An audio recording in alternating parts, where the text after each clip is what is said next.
Paulchen und ich sind wirklich dicke Freunde und das bleiben wir ein Leben lang.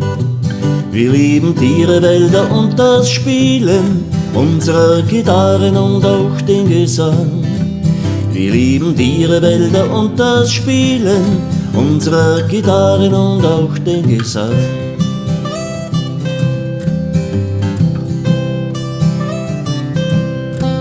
Ich treff den Paul heut, wir wollen wandern, darauf freuen wir uns wirklich sehr. Wir gehen heute in die Berge, unsere Rucksäcke sind groß und schwer. Wir gehen heute in die Berge, unsere Rucksäcke sind groß und schwer.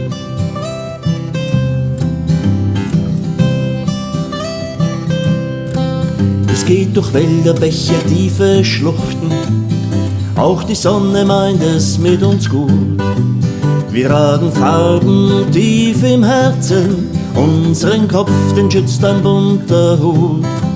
Wir tragen Freude tief im Herzen, unseren Kopf, den schützt ein bunter Hut.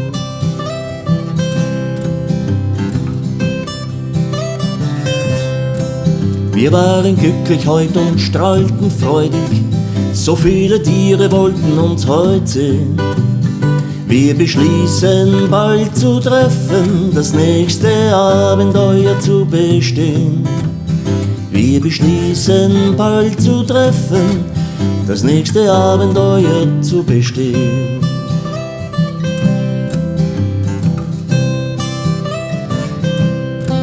Paulchen und ich sind heute wirklich müde, daher werden wir früh schlafen gehen. Wir zwei sind wahrlich dicke Freunde, unzertrennlich und das ist so schön. Lieben einander, schmieden Pläne, doch für heute heißt es schlafen gehen. Doch für heute heißt es schlafen gehen.